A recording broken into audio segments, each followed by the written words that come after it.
and welcome back to Tattoo Homewreckers, a podcast where we sometimes talk about tattoos, mostly talk about life and everything in between. My name is Callista. This is Lou. And today we have a special guest. Kyle. Heyo! Kyle won one of our raffle prizes for our fundraiser, and that was to be a guest star on our podcast. So thank you so much for coming on. Appreciate Thanks you guys for hosting the raffle. I'm glad I was able to throw a ticket into the podcast pool. 100%. We're glad that you won. Oh my goodness gracious.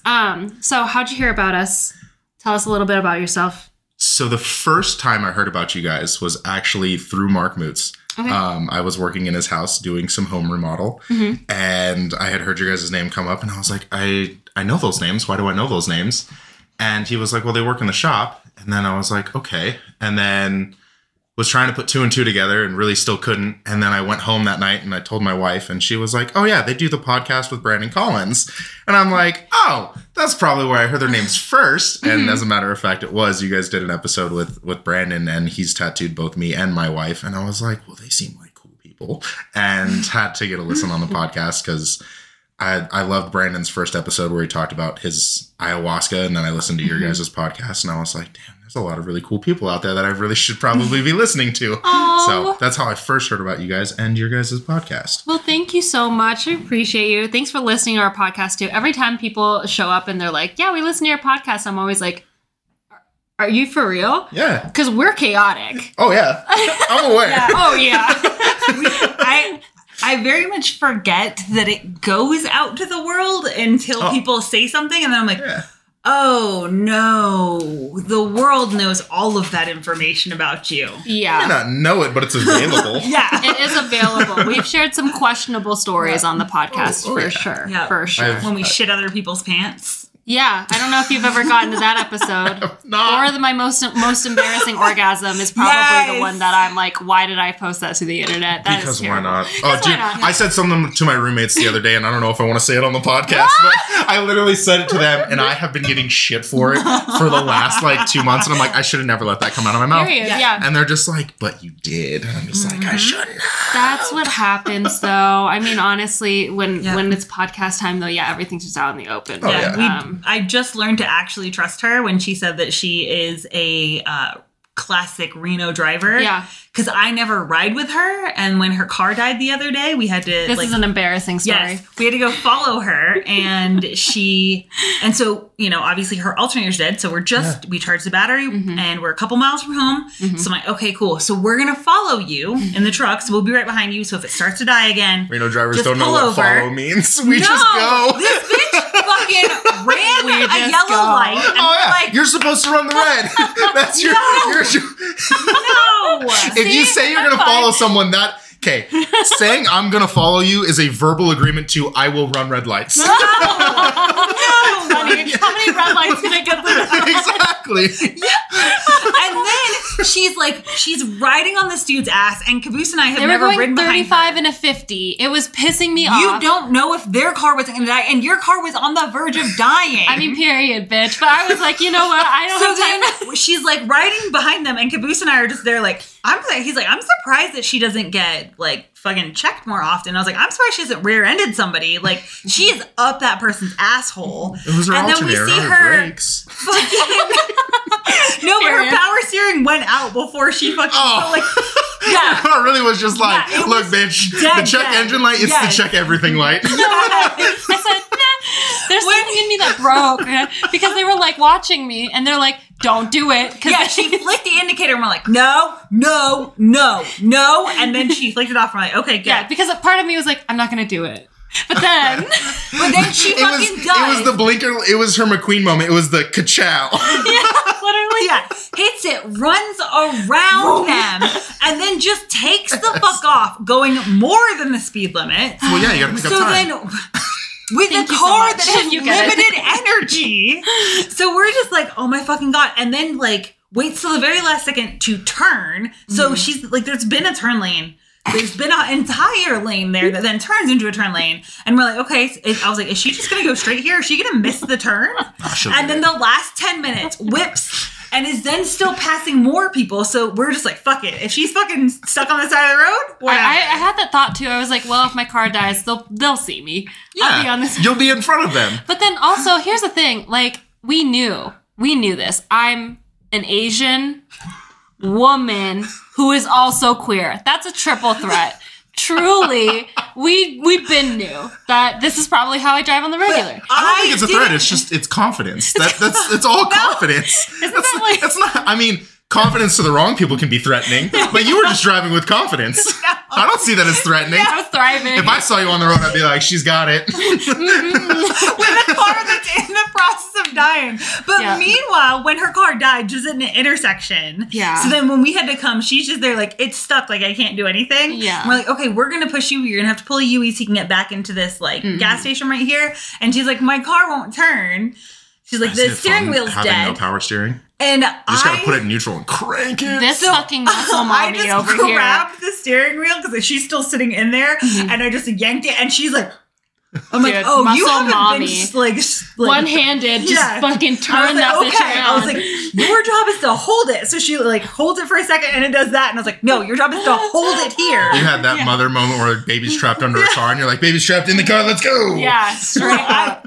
She's never been left stranded before, and I grew up poor, so I got a lot of cars that were broken. I told you, I've lived that Pomeranian lifestyle for a while. She's never pushed a car. Soft pod bitch. Like, so me and my wife were stranded in the car once. It was Christmas Day. We went out to go see. This is going to be a beautiful segue, guys. It was Christmas Day. We were going out to see my father-in-law and his girlfriend, and I was driving my sister's car because my truck transmission had gone out. It was sitting in the driveway. Right. My sister was letting me borrow her car. We were on the way out to Fernley from Reno. Oh, no. And we just hear Chico, thug, thug, thug, thug, thug. And we're just like, well, that was weird. Got off the accelerator. Car went for a while. And then I was like, I should give it some gas. And as soon as I went to go give it gas, we just hear, cuh. And I'm like, oh, we need to pull over. Uh-oh. Flipped the car around Christmas Day, stranded on the road for like 3 hours. No tow companies were answering calls. Nobody, we couldn't get a hold of anybody. Oh my God. And if we could get a signal, we had like 1 bar of service. So it was like 3 rings. And then it would just be like that no service signal. And we're just like, NHP pulls up behind us and he's like, you guys good? And we're like, we're trying to call a tow. And he's like, all right, well, here's a few numbers. If you guys can't get a hold of anybody, just dial star NHP. And I'm like, we don't have service. And he goes, have a good day. And just leaves. Oh my God. Leaves. And so I ended up being able to call my best friend and he came out. On Christmas Day, like this is a ride or die homie. He came out, looked at it, said, yeah, you blew a push rod. This car's dead. Oh my God. Dead. So then he leaves. We call another friend who happens to own an auto body shop, and he had a trailer. And I was like, "Hey, man, I can't get a hold of any of the tow companies today. Can you please come tow me?" Yeah. And he and his wife on Christmas Day came and towed us back into town. But being stranded on the side of the road, you're like, "This is super cool." Yeah, like, literally. It sucked. No, honestly, I've never had that feeling before. So when it happened, so technically before it happened, I was like, "Oh shit!" I texted them, and I was like, hey, my battery light is on. Do you guys think I can still make it home? And they're like, yeah, you should be good. Like, you know, the car started. I'm like, you're like 3 miles. Yeah. And you've already made it close. If you've already started the car, the voltage isn't going to be an issue. It's it's going to be recharging the alternator. Totally. And we didn't know if it was her battery or her alternator. Yeah, and that's how we found out it was the alternator. Yeah. Exactly. Yeah. But to be fair, I did pull off. So the exit before our house, I pulled off because I was like, oh, things are happening. This is weird. Now all of my lights are on. I saw the video. The Christmas lights? The Christmas lights are on. And I was like, it's getting darker in here. And then my stereo died. I said, so I pulled over. And I like called Lou. And she's in the middle of workout. I'm like, I'm really sorry. I freaked out. I parked at Party City. What do I do? Things are weird. Do you think I could still make it home? The car's still technically on. I just panicked. And Lou's just like, I think you should be fine. Like, worst case scenario, your car dies. We'll pick you up. It's fine. And then I get to the intersection, immediately dies. I'm like, fuck! Damn it! If I didn't stop, then I would have been able to make it home. But no, I panicked and I was like, well, whatever. So yeah. And then she's just sitting in the intersection, and I was like, oh, she'll probably get like, she's cute. Somebody will see her and then like push her out. And then she's just sitting there still. And I was like, oh, she might not know how to push a car. Because like I'm so used to being stranded by myself. and it dying at intersections. And I was like, oh yeah, you just get out and you fucking just push roll it. the window down, Yeah. one hand on the wheel, one hand on the side view mirror, and you just push by the A-frame. Dude. Yeah, Nice. and she's just like, what the fuck? So when she was in there and she's like, it won't turn. And I was like, oh, she doesn't know how to operate. And Caboose is just there being a man being like, it's just because you don't have power steering. And I'm like, that doesn't mean shit to her right now. Yeah. I'm like, bro, I don't know what to do. But yeah, that's how I learned to trust her when she said she's a Reno driver. Because she is a fucking Reno driver. No, it really is. Like, the agreement to follow someone is it is a verbal agreement to I will run red lights. No. Period. No. Like, that's what it means. It's a game at that point. If you're gonna say if you're not comfortable running red lights, just be like, I'm not following anyone. I'll see you either on the side of the road or I will trail you. Yeah. Like, thank you. The girls who get it. Girls who don't. Nope. Outside of Reno, that's not like on the East Coast. That's not how that exists. I lived on the East Coast. That's how it exists. But I mean, I was still a Reno driver. Exactly. Just living on the East Coast. There you go. See, you get it. That's what. Yeah. So, anyways, your car did the thing that we were going to talk about today. It tried to, anyways. tried to. You could resuscitate your car. Yeah. Luckily, it's mechanical parts. It's not living parts. It's not human parts. When the human parts give up, that's kind of one of those things where it's like, how do we get past this? And then it's, can we, or what can we do, or is it just let it run its course? And eventually, you just have to let it run its course. Period. It's the same with cars sometimes, though. Like, they get up there in miles, and you're like, all right. Am I going to be able to get another road trip out of you, sweetie? Oh my God, it's so sad. I feel like it's the same with like grandparents and family members. It's, am I going to get another holiday out of you, grandma? Like, yeah. Dude, I think about that a lot with my grandma now because she's like 80 something. Sorry, grandma. And I'm like, dude, I don't know if she's going to make it to my wedding. Oh yeah. Like I don't think it's going to be a thing. I love that you say that like your wedding is going to be soon enough that she's going to make it. It's not. That's what I'm saying. Yeah. And by I don't know, I mean like that's a hard part. So do you guys ever think about death? Right? That was the original topic of today's podcast, actually. Irrepressible thoughts of death. Irrepressible thoughts of death. How old are you? I will be 32 this year. Okay, I'm 31. but like genuinely, I think it started happening right before I turned 37 that you do just get irrepressible thoughts of death for yourself. For yourself. It's not, it stopped being about like grandparents and everyone else. And you're just there like, fuck, dude, I'm going to die sooner than I was born. Yeah. And like, you really do just like, you'll just be like cleaning dishes. Like, am I wasting my life cleaning dishes because I could die? And it just keeps like circling that fucking drain. I'm like, is this going to be forever? Is it not only am I like, oh yeah, my parents die, again, grandparents die, my animals die. No, then I'm like, I need to get my affairs in order because if I die, oh my God, she's left with that. They have a book at Barnes & Noble that is specifically for like what to do when I die. And it's a book you can fill out to get so your loved ones can have it when you pass. Barnes & Noble. Yeah, it's at Barnes & Noble. And like Barnes & Noble. Because I gotta go. That's amazing. You're like, and it's like this, it's like a wedding planner binder, but it's for death. Yeah. No, I like that. It really is. Well, yeah. And I was like, damn, that's actually kind of cool. But like, yeah, the whole irrepressible thoughts of death, like I'm gonna be super honest because it's something I'm comfortable talking about. I've talked about it in front of large audiences before. I have attempted suicide 3 times. Wow. So it is definitely like you hit that thought and you're like, well, I mean, it's gonna happen. Why shouldn't I be the one to do it? And I think that feels easier because I too have had like suicidal tendencies and ideations, and it feels easier because then you're in control as opposed to like the disease elements of it. Yeah.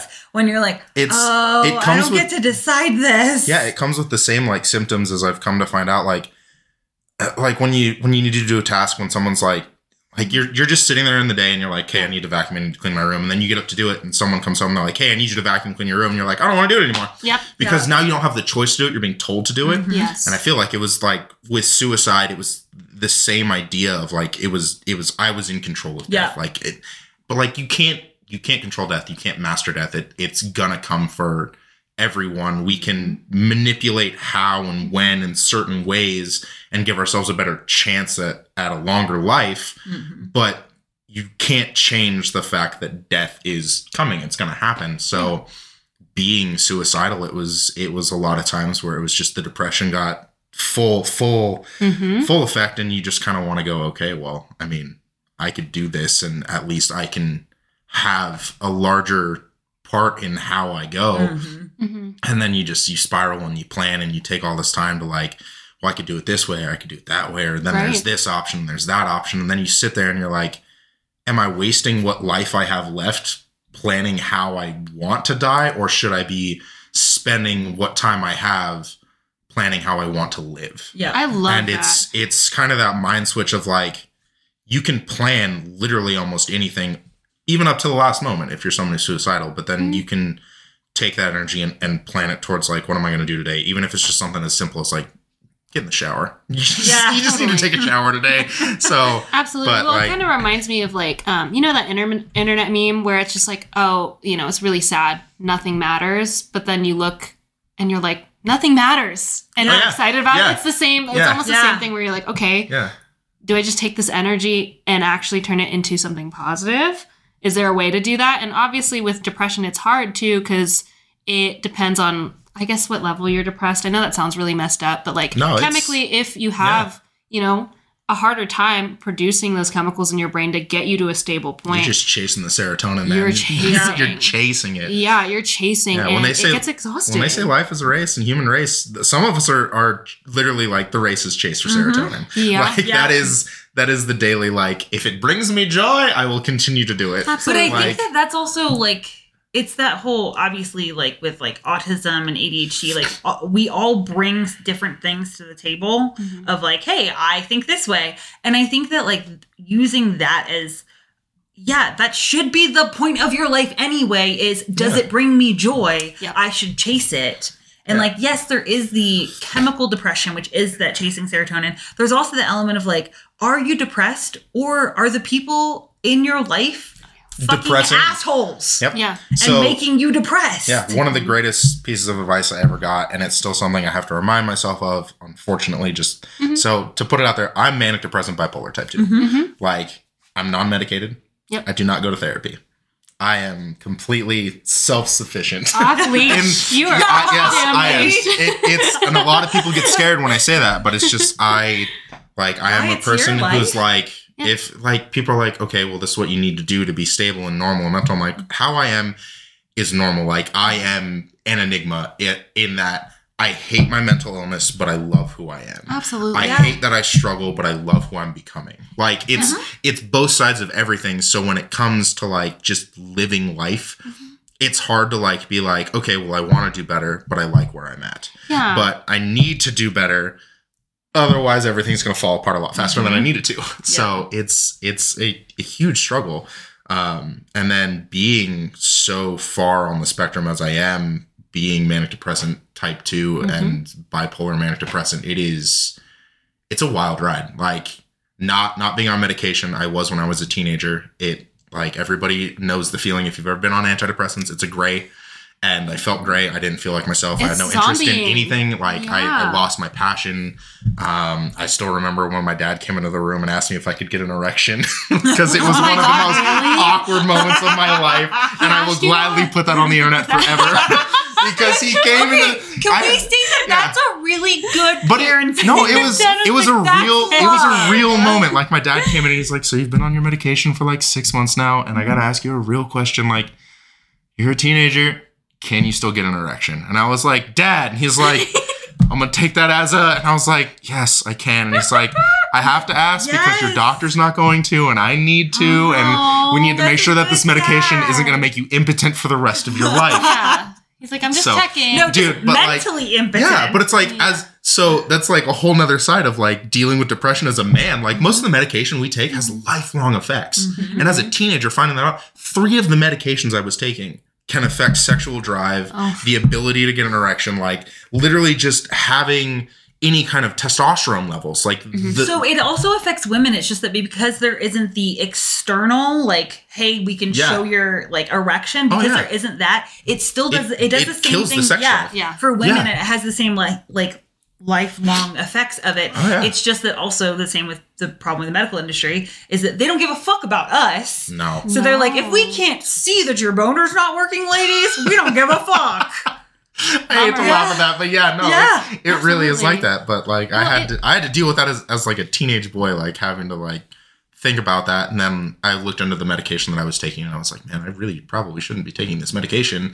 And then I was in therapy and then we did family therapy and that wasn't working. Mm-hmm. Like, I genuinely believe that family therapy led to my parents' divorce. It was, I mean, in the ways it was good and bad, but like we went through therapy as a family and like as a teenager getting diagnosed and then stopped going to therapy because we couldn't afford it because we were upper middle class, but then my dad lost his job, couldn't afford therapy anymore, and I've been raw dogging it since then. Dude, you've been off leash. That's what I say whenever I stop doing therapy. I'm like, I'm off my fucking leash. What do I do?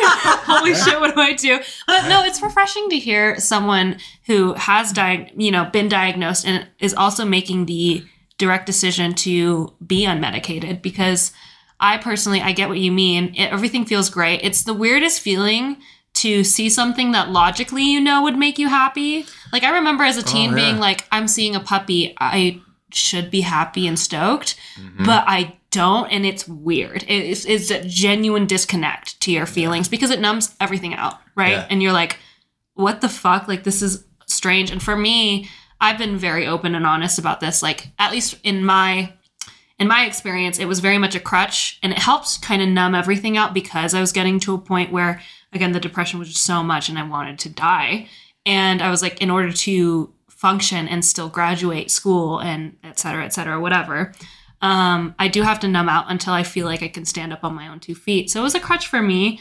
But when you said, like, I am struggling, but I also like my life, the struggle for me is still part of the sparkle. I'm like, you're going to get rid of my sparkle? Don't do that. Yeah. I want to keep it. And yes, it's hard, but like, I mean, if you're managing it and it's your fucking life. Well, I mean, I also have an incredible partner. My wife she does incredible work for me. I have been in and out of jobs so many times and she holds the fort down. She's been doing it for always. That's awesome. She's been the breadwinner, and it is kind of funny. Like, we've talked about it and had conversations where it's like, she's been the breadwinner for so long, and people ask, it's like, how, like, they ask me directly, they're like, what is it like having, like, she's the head of the household? And I'm like, it's awesome. Yeah. Like, what's wrong with her being the breadwinner? What's wrong with her being the one who brings home the bacon? Like, it's not an issue. People get weird about it. People really do get weird about it. And I'm just like, she is my rock. Like, she's the reason I can do what I do. She's the reason that when I say I want to stay unmedicated, when I say, like, I will search for therapists in the way that I want to, I will find it when I want to. And, like, the biggest thing, and I would love everybody in the world to know this, when I was at the height of my depression 3 years ago, when I really was just like, I'm probably going to do something stupid and rash and let the intrusive thoughts win any day now, and I need to do something. I got online, started looking at mental health clinics in the area, where to go, what to do, best ones, and Carson Tahoe came up, and I remember walking up to my wife. She was fiance at the time, and I was just like, hey, on Saturday, you're going to drive me to Carson, and you're going to admit me into the mental hospital. And with no hesitation, she did it. She looked at me and said, I love you. If this is what you need, I will take you. Yeah. And I was in there for a week.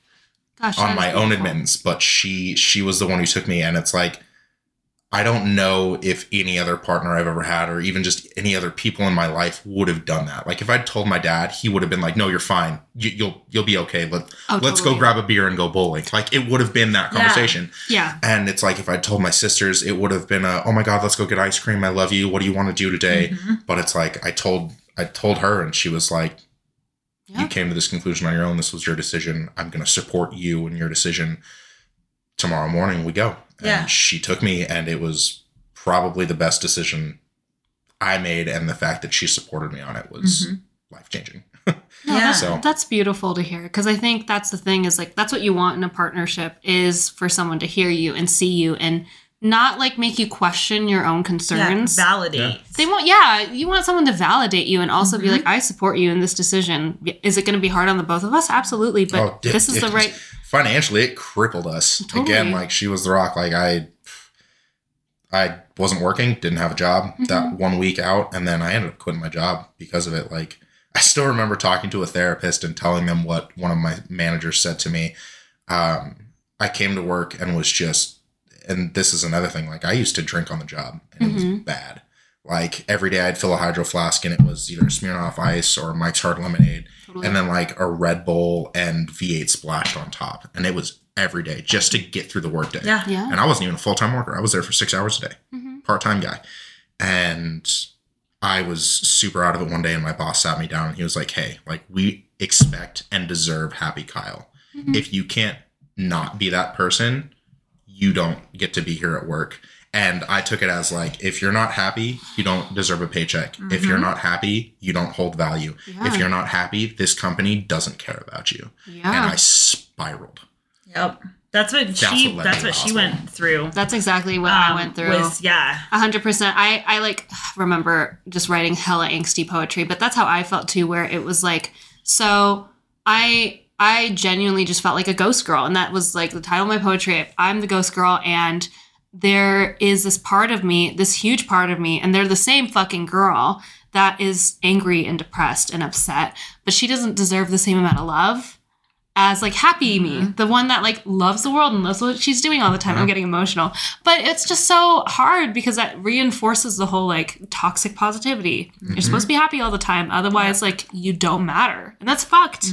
That is fucked. And I think it's good that you left because I mean, that's why we open our own business because she was only validated if she was happy. And that's what they like made it clear. It was like, hey, that's the only you that is acceptable here. It's happy fake you. And the only me that was acceptable was productive. So if I wasn't like, I was literally called a cash cow because, and when you're in that cycle, like specifically like for us, like we were in it so bad that we didn't even realize how bad it was until like watching the Barbie movie and being like, oh my fucking God.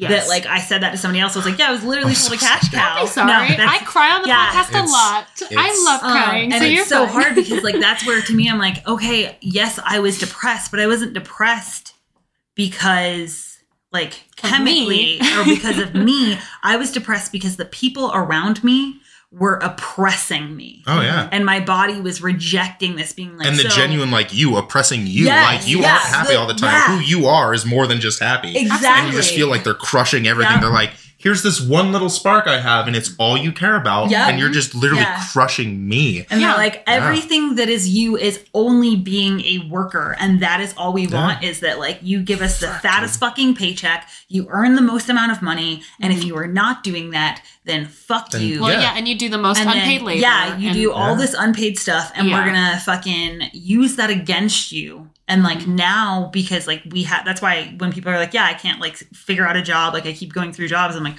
because you end up in these places that aren't the right fit for you.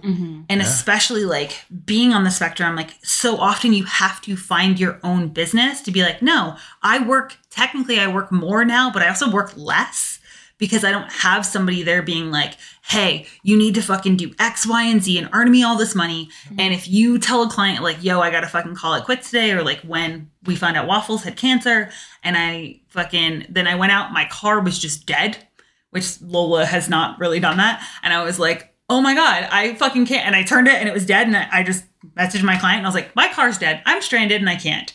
And I knew that I was like, you just need to fucking sit and wallow.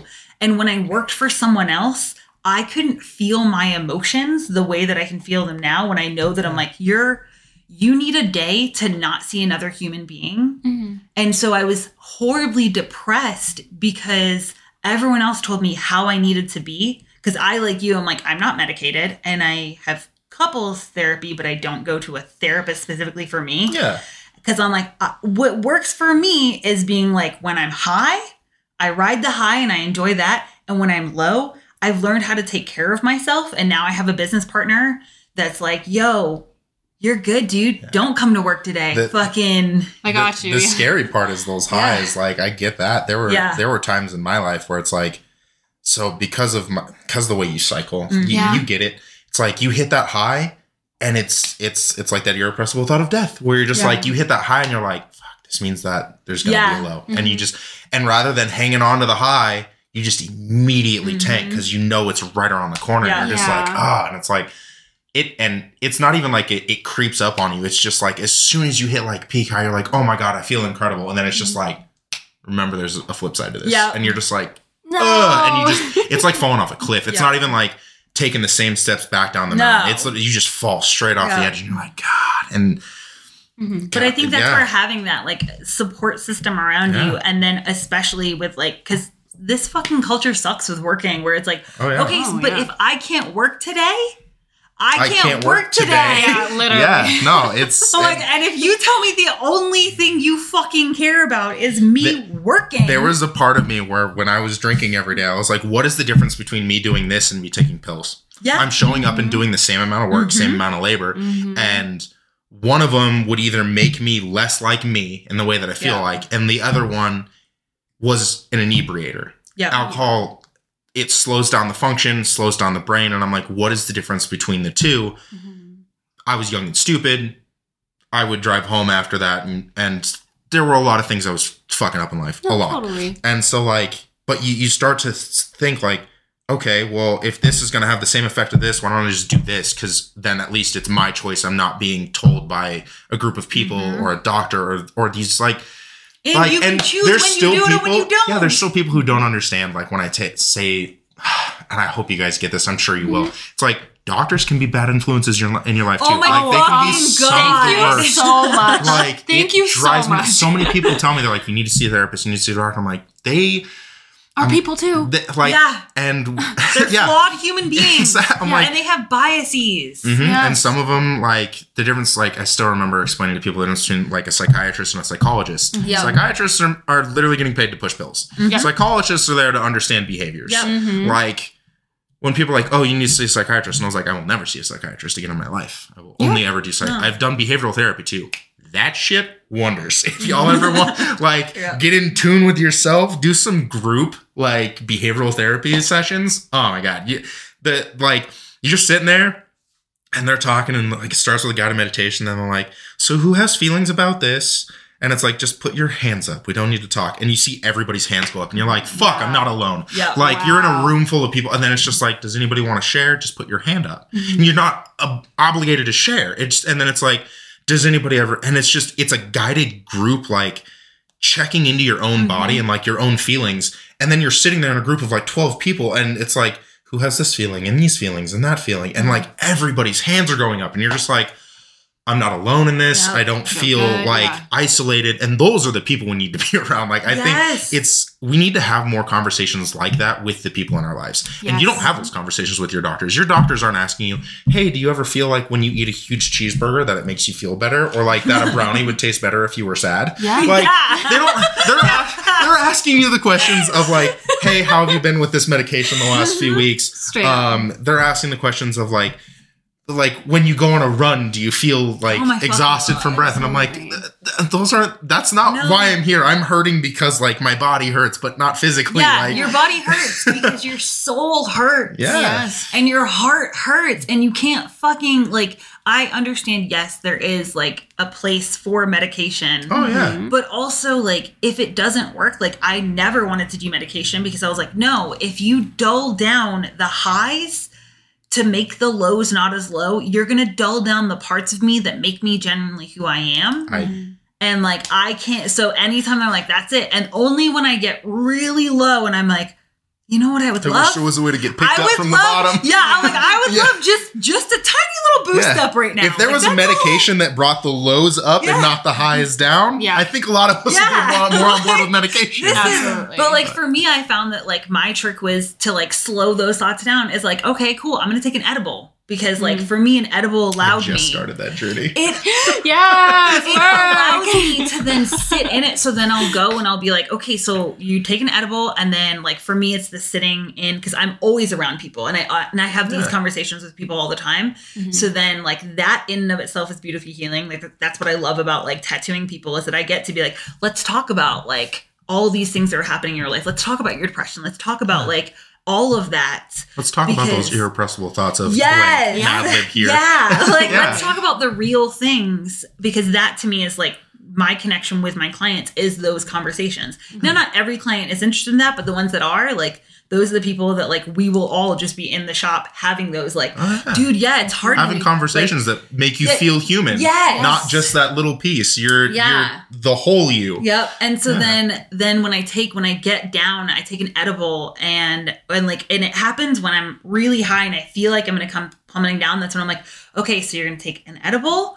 And then you're going to ease your way down because it slows that part of me coming down. And I understand that doesn't work for everyone, but what it does. When you fall off the cliff. So then I'm just there, just like you're still falling. Yeah, you're still falling, but like at least there's got handles. You can say we. The whole thing. You're just like, at least I'm high, bro. And then it slows down those thoughts. So you're like, hey, I know. And like it's allowed me to then do therapy like on my own. Mostly I sit in my closet because it's like a tight little space, and I sit in there and I'm like, you just made me feel so real. My wife knows when I get super down, I will legitimately turn the fan on in the bathroom and lay in the bathroom tub.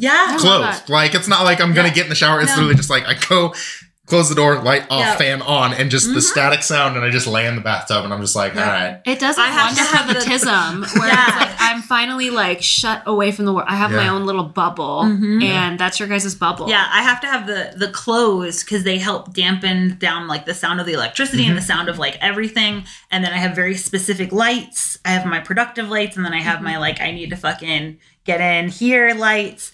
And I just sit there and I'll either like listen to an audiobook while going through like everything, or I listen to a podcast and I'm just like, okay. And then sometimes I just sit there in silence and I'm like, all right, let's think about all these things. Because my brain is always racing so much that it slows my brain down. So then I'll come down to her and I'm like, I figured out. And then it's some insane thing that I'm like, I figured out the patriarchy. And she's like, okay. It's those moments of slowing it down where you're just like, it's the way you just said it, like where you finally have time to think, because like the thoughts are there regardless. But it's finally when you have time to address them all, and you can put your ducks and your geese in a row because we all know it's not just ducks. No, like for real. Yeah, but it's that moment where everything just kind of slows down, and like, and that's like personally as a singularity, doing it by yourself is incredible, and I think that's where.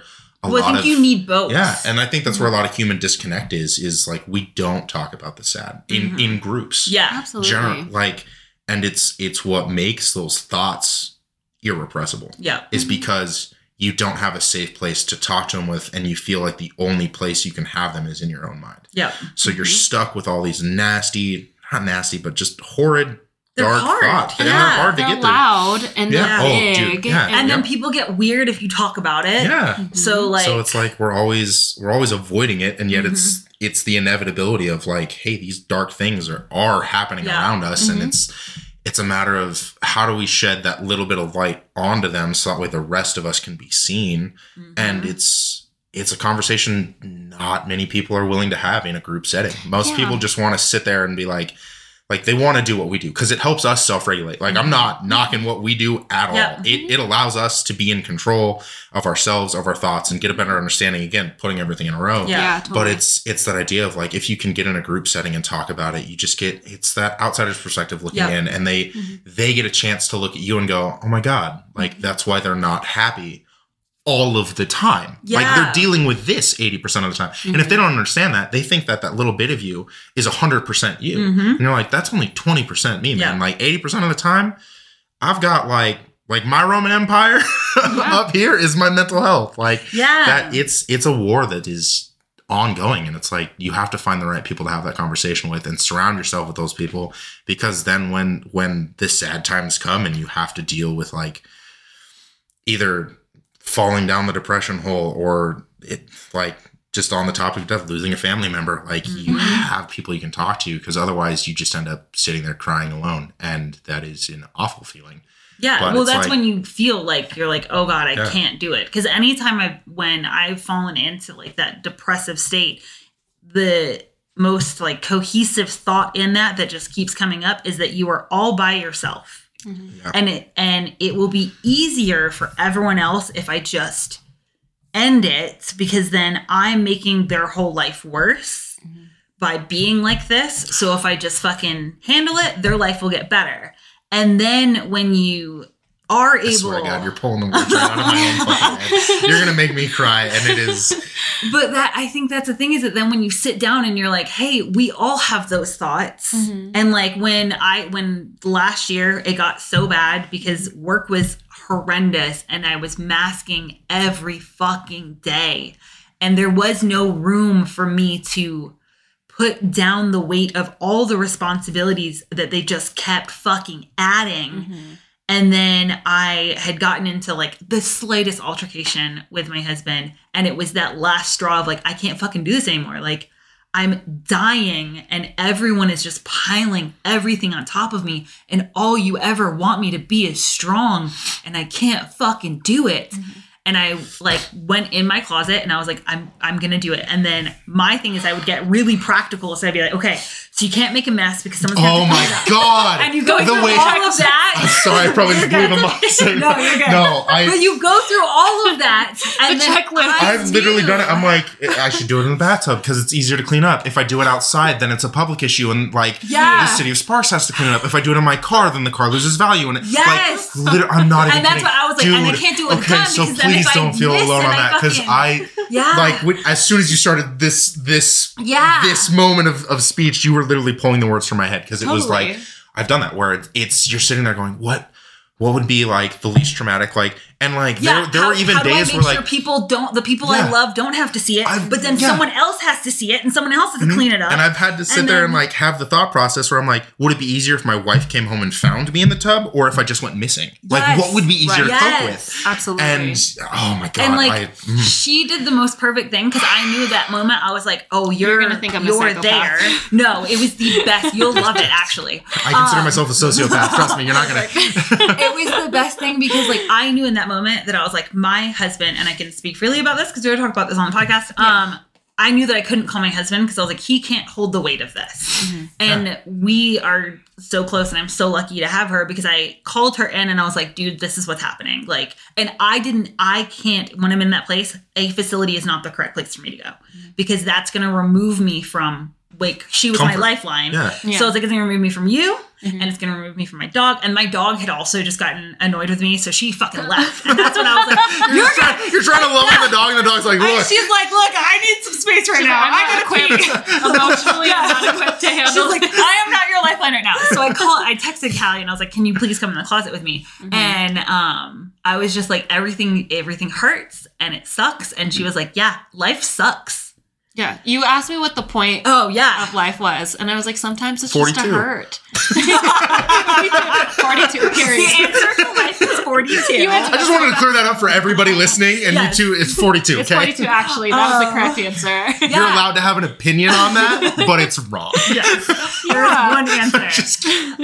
And it was so freeing to me because she didn't do that thing of like, hey, I'm going to try to make you feel better. Mm-hmm. She met me where I was down in that well and I was like, I can't get out and there's no getting out. And when she was like, it just fucking hurts. Having someone who's willing to actually like sit there in the dark with you rather than just throw the rope and be like, pull yourself up. But the best part is because it was so bad of a fucking answer. Mm-hmm. It was enough for it to like get me out of pure lizard brain where I was like, I can't do this. I'm in so much pain. I would rather not be here. And everything will be better, including their lives. And when she was just like, yeah, it's sometimes the point of life is just to be in pain. I was like, that's the worst fucking answer. And it was the perfect thing to be like, oh my God. And then we got to talk about that where I was like, and I walked her through and I walked the podcast through when we had that episode where I was like, this is all the stuff I thought about like how I would fucking nix myself and how... like my entire thought process around it of like, I don't want anyone to see my face. That would be weird. So I should put a bag on my face. But then like, what if that's extra weird? When you fucking said that to me, bitch. It is such a trip. Like, I swear to God, you've literally had all the same thoughts I had. Yeah. Isn't that crazy? It is really kind of a trip. And like, so one of the biggest things that I've gotten, like everybody gets on fights on the internet. Yeah. One of the biggest fights I've gotten on the internet is when people are like, suicide is selfish. And I'm like, I don't think you understand that most people that contemplate suicide, including myself, and from what I've just heard from you, one of the biggest reasons we want to do it is to make the lives of those closest to us better. Because we feel we are a burden, and it's not oh, I want to do this so I can feel better, so I can eliminate the problem. Don't get me wrong. There's the way of looking at it as selfish is still a valid way of looking at it. I think it's a way to protect themselves. It's the idea of, it's more of a, oh, I'm not doing this because I need this. It's, I'm doing this because you guys need this. You guys need to not have me in your life. I am the infestation. I am the cancer. Yes. I am what is dulling the rest of you. And I'm not doing this to be a better person or to be a martyr, or this is like my self-care is taking myself out. It's most of the time people who are really, really struggling and actually either have an attempt or successfully do it is because they are genuinely fearful of the lives of those closest around them and want them to feel better. I saw this beautiful quote on the internet, and I think Glennon Doyle is the one that introduced me to it, but she, on the topic of like suicide, she like knew someone who committed suicide, and she posted a reminder to the internet, like, just so you know, you cannot judge those who think that it is safer out at sea when the shore seems more dangerous. You know, the sea being the void of death. Yeah. And a lot of the times when people commit suicide, she was just trying to give a gentle reminder to the internet, like, please do not judge this person, because truly they did think that it would be safer for everyone else on shore for them to venture out. Like, but I think that so many people, and y'all might disagree with me, people are probably gonna come at me for this. I think that people say that it's selfish because a large part of grief is anger. And anger is an easier place like to sit in. For most human beings, it is easier to be angry about something than it is to sit in the actual loss. So if I blame you and say that was selfish, then I can be mad at you. So it's that inevitable, like if you've ever done like a long distance thing, or if you were separated from your parents, that starting a fight right before someone leaves, because then I won't miss you as much because I'm mad at you. So I don't have to fucking think about how hurt I am. So for me, like so many people, when we do have those conversations, like in the chair, that are like, it was selfish. I'm like, that's little baby you. Yeah. Well, it's you trying to protect. It's little angry you trying to protect your feelings around this catastrophic thing of this like, holy shit, now I have to get past. So if I sit in this place of like, they made a choice, fuck them, they decided that, then I don't have to leave that place to get into the, now I have to love them and be sad that they're gone. Because anger is so much of an easier feeling than a feeling of loss. And I think that's why so many people are like, it's selfish. I'm like, because you don't want to move to that next place of like, damn it, now I have to just be sad. Yeah. Or feel guilty. Yeah. I feel like guilt is also because that's that part of everyone saying, I don't know how we didn't see it. I don't know why we didn't fucking notice it. And you're like, it doesn't fucking matter if you did or you didn't. You can't like... You know, that's like in the case of like your recent like loss, like there's nothing you could do. So it's like it was crazy. Like that, getting that phone call, like to bring that up, just like it literally was. Her dad called and he was like, "Hey, like Lois is in the hospital. They found something on her lung and they need to do a biopsy." And then she got to the hospital and we got the call later that night and he was just like, "So, ran a CT scan." Wow, letters are hard. I failed English 3 times, okay? I'm dyslexic, so I won't judge you for that. And they found that the mass is actually like metastasized through her whole chest and there's nothing they can do. And it was to the point where they're like, we're not even going to biopsy it. We don't even need to know if it's cancer or not. Dude. It's going to run its course and she's got days left. And we went out to the hospital the next day. My main intention was to check on her dad because... And this is where it gets even crazier. Like, so he moved into 4 years ago. He lost his mom to COVID. I do that air quotes. Sorry for everybody listening. We weren't sure what it was at the time. It was right before COVID hit the States. And when she passed, she was in the hospital. And then she had, I don't know if you guys have ever heard of the surge, where people who are about to die just suddenly get a huge burst of energy. Yeah. Well, she had a surge and they got her home. They drove her from Reno all the way back to Fallon, or Fernley, whichever one's further. I always forget.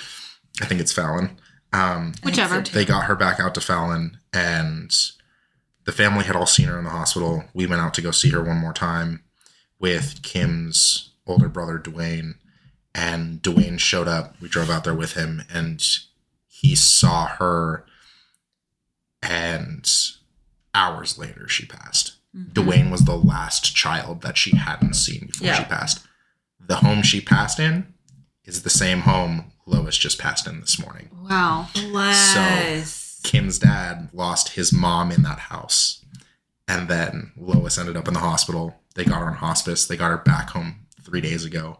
And this morning we find out that she passed. So I am so concerned for her dad right now because he has both lost his mom and his partner in the same home. Absolutely. In the same month, too. Yeah. Like, it is crazy how it's just like suddenly death is there. And it's not even a knock. It is 1 foot in the door and it is staring you in the face. Oh, yeah. Like, with his mom, it was wild because her last bit of surge, like, she got up out of the bed and was like, I need to file my taxes, and then just fell over and died. Like, it really was. She's in that place where she's like, I read that book. Yeah, I gotta do that thing. I need to do that thing. And she literally, like, got up, went to go move some paperwork, and then just fell over, and that was it. And then with Lois, like, we don't know how she went, but that woman was ornery as fuck. Like, seeing her in the hospital, and this is what I'd love to talk about because absolutely it's hard to talk about. She was like a grandmother to me because I never knew my mom's mom. She died 4 years before I was even born. My dad's mom lives in St. Louis, and I've only ever met her once. And then my wife's father, his partner, Lois, was like 20 years older than him, something like that. I don't know. I could be wrong. 14, 16, somewhere in there. Yeah. And they were both consenting adults. Fuck it. It doesn't matter. Yeah, like, I we don't really didn't understand the big difference in ages where I'm like, as long as like and they met in AA, so it's like there was a lot of good reasons why they were together. Totally. But I've known her for the last 7-8 years that they've been together, and she's been not like a mother, more like a grandmother, just because of her age. And like, come to think that she's like the only like grandmother figure that I've ever had in my life, really. And when we went and saw her in the hospital, they were only allowing 2 people in the room at a time. So Kim and her dad went in first and saw her. And then they came back out. And then me and Kim went back in. And when she first saw Kim with her dad, she kind of didn't recognize who Kim was. And her dad had kind of told us that, like, hey, dementia might be kicking in too. And she was like, oh, I know you. Hey, girly. Hey, lady. And like, remembered who Kim was. Yeah. Yes. And then I went back and she looked at Kim and she goes, like, you could see that she checked in, recognized it was Kim. And then she looked at me and she said, I never thought I'd see you guys again. Oh. And I was like, she knows she's going to die. Yeah. Like, No, she knew it. And that was it. I almost like lost it, and I held a way better composure than I'm doing right now. Yeah. But I know it's like, you don't need to hold that composure. But yeah, she looked at me and said, I never thought I'd see you guys again. And absolutely. I had to leave the room. I gave her a hug, and then the PTs came in and she didn't recognize the PTs, and she started to fall out of it. Yeah. And I was just like, I don't know. I told Kim, I was like, I don't know if she really recognized who I was. And if she did, I'm glad she got to see us again. Or if she thought I was someone else, in which case, whoever she thought I was. Closure. Exactly. And that's what I told Kim. I was like, even if she thought I was someone else, I'm glad she got to see whoever that was. Absolutely. Yeah. Because at least she got to see that person. Whether it was the person she thought she'd never see again was me or somebody else. Like, awesome. And I just kind of broke down, and then me and Kim went and got sushi, and sitting at sushi, I had this realization and cried while eating sushi. And Kim was just like, what's going on? I was like, she's like the only grandmother I've ever known. Yeah, absolutely. And she was awesome. I gotta say this because it's one of the fucking coolest stories about her. Can you give me a good I will give you a great story about so her. we can like memorialize her with like the epitome of her. Her home, before her and my father-in-law moved into the house that his mother died in, was a trailer. And they built a house over the trailer and then converted the trailer into the kitchen. Whoa. Yeah. Super cool. Yeah. Come to find out, she did it all by herself. Oh my God. Like, she is she used to be a scrap metal worker. Like, she drove truck, would pick up Cadillacs, break them down, and sell the scrap metal. Like, boss. Fuck yeah. Boss ass bitch. Straight up. Like, straight up boss woman. It was incredible. But if you think about that, that makes sense then, like, why your wife is the way your wife is. Oh, yeah. Where it's like, strong women. But like the funniest thing about Lois is one day she had to leave the house and their phone was the old, I'm going to say this and half the listeners are going to understand. Phones used to plug into the wall and they came with a long spirally cord. Yeah. This bitch asked me what a fax machine was. Okay, so yes. the old phone that plugs into the wall clicks and it has a spiral cord. Yes. I never did the wire thing. I was never able to do that. So that was the home phone that they had. Yeah. And they had it plugged into the wall. Well, Lois, her cell phone was the like range extender, like little box that you had that you could plug like a direct dial up into. She was about to leave the house and she's like, she had to go into town for something. We were hanging out. She's like, oh, I almost forgot my phone. And I was like, I didn't know Lois had a cell phone. Because she didn't. She unclipped the house phone, clipped it in, put it in her purse, and not moments after it goes in her purse, the phone rings and she just out of her bag takes this phone call and she's like, oh yeah, I'm on my way. Oh my God. Her fucking cell phone was a house phone that she had hooked up to a wireless receiver. No text, no photos, literally just phone calls. God, and this woman walked out of the house with a house phone in her hand, cord into her purse, and was like, yeah, I'm going to be on my way. Forever could do the finger on the wire. Like, yeah, okay, I'll be right there. Oh my God, it was so funny because like literally I just looked like she was like, oh, almost forgot my phone, and then just took the whole phone off the wall, and I was like, what are you doing? Yeah. She's like, this is my cell phone, and just walked out of the house with it. She's like, this is my portable phone. Yeah. When it's plugged into the house, it's the home phone. When it's plugged into this, it's my mobile phone. And I'm just like, oh my God. That is fucking legendary. And I was like, how much do you pay? She goes, I pay $6 a month to have a cell phone. Yep. I'm like, we pay $100 for our phones. And she's over here like, I only need to make phone calls. Why would I need? I don't send pictures or videos. Just like, I see everybody I need to see once a week in AA. There you go. Period work. It was awesome. It's one of the best moments. Like when she did that, Kim was just like, she really just like walked out of it. And I'm like, that's a core memory for you now. Yeah. Core memory for both of you, I'm sure. Holy cow. Yeah. We still joke about it. Like when every time our phone bill goes up, we joke like we should just get fucking corded phones in the little receivers. Because like seriously, our cell phone bill last month was like $150 a person. We're just like, God, this is getting ridiculous. Yeah, like, totally. But yeah, you can get one of those little wireless ones for $6 and just get an old. I don't even know if they sell the old ones anymore, but if they do, you can probably get one. When we had to get a shop phone, it's a proper phone like that. And I was like, yeah, so we're going to get like a shop phone, which is funny because we don't answer it. Oh, no. And she's just there like, this is crazy. Like, and we went with like one with the like wireless headset. Yeah. I was like, yeah. Oh my God, my sister had one of those. The way I would sneak into her room just to steal her phone because I thought I was cool. That's hilarious. When I had to call my friends, I'm like, sneak in my sister's room and take, she had the cool little headset. Funny. And then my dad would come home and be like, get off the phone, I need to get online to pay bills. Yep. Yeah. Oh my God, when people would be on, like when they'd be online and you pick up the phone and it would just be that and then everyone, not Animal Crossing noises, but similar. Okay. Thank you for clearing that up. But similar, yeah. No, agreed. And then your parents would just be like, yo, I was just doing this online and you just took me out of this chat room. And you're like, oh, I didn't know. So before you could make a phone call, you had to go check the computers to be like, and we had 3 computers at that point because my mom was always in IT.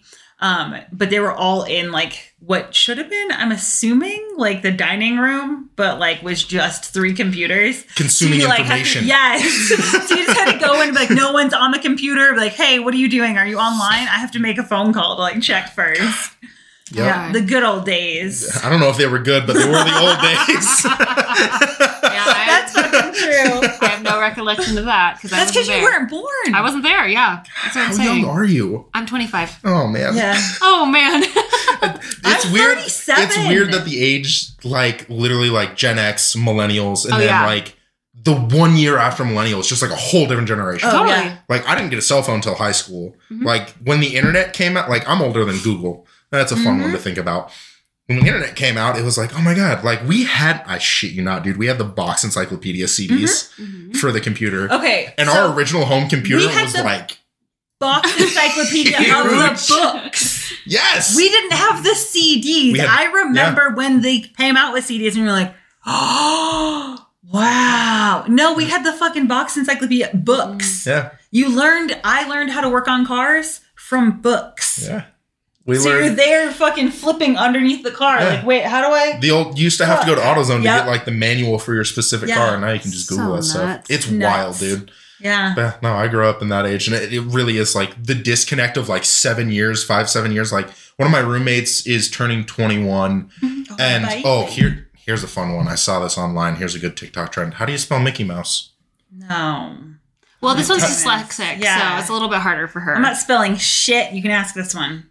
How do you spell Mickey Mouse? Mickey Mouse, Mickey space Mouse. It's the fact that you didn't sing it that says a lot. What? Wait, Most people either sing it the Mickey Mouse Clubhouse way, or it's the Mickey Mouse, and that you've never heard that before, have you? No, never. So that's I grew up in England, so that I don't get that either. The original Mickey Mouse was Mickey Mouse.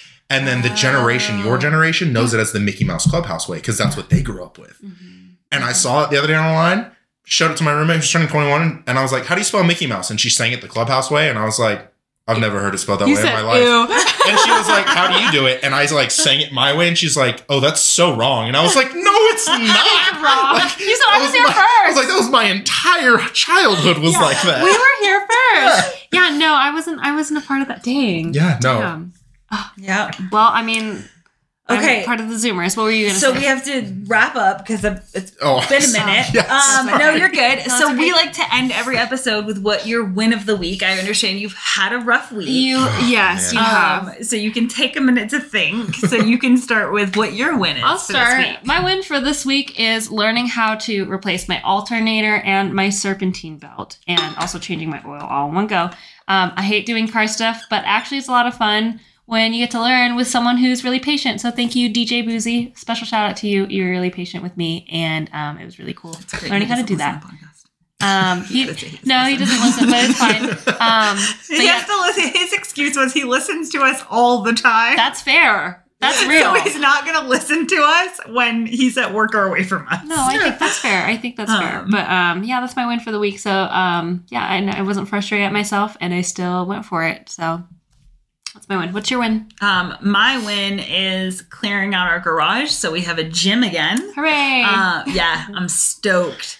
And we got all that done in one day, and I did finally suck it up and get a storage unit. But this shit will not go there to die. Because that's not my fucking thing. I'm paranoid about accumulating things. Yeah. But instead, it is stuff that, like, we do paddleboarding a lot, so we can just go by, grab the paddleboards, use them, and then put them right back there. So that way we have more floor space in our gym to start training again. Absolutely. And then I did my first training session for fucking years. Yeah, that was fun. Today. Yep. Good job. All right, are you ready? What's your win for the week? I would say I'm gonna make it 2 wins. Yeah, perfect. I'm gonna be I love a it. Formula One team. I've got 2 drivers. Yes. The first one was I got a job offer at $22 an hour. Ooh, Which yes. for me, I'm like, that's awesome. No, that's dope. Yeah. The second one is the better one, and that was actually like looking forward to recording this podcast with you guys. Like 1,000%, this has been my win. I've been excited ever since I saw you guys pull the ticket, and all week I've been like, man, I'm so stoked to do it. And then it really has just been like a roller coaster of like with going through the loss of Lois, and then just everything going on. I'm like, man, I just need to get to Sunday because it'll be a fun time. 100%. So recording this, biggest one of the week. Second place would definitely that. I'm finally back on track to have a job again. Woo! Yay! That's so exciting. Thank you so much for being so vulnerable and open and sharing just everything with us and talking about hard things. We talked about a lot of hard things today. For anyone who's listening, please let us know what you thought about this episode, ? And what your win was. And if you also ever have irrepressible thoughts of death. If you do, raise your hand. You're not alone. I promise. Well, thank you again for being on the podcast. Thanks for having me, guys. Appreciate you. It was so much fun. I hope outside of the podcast we can have conversations beyond this. Absolutely. We would love to. Oh my goodness. Okay, well, I guess we're logging off. Thank you guys for listening. Love you bunches, and we'll see you next time. Bye. Bye.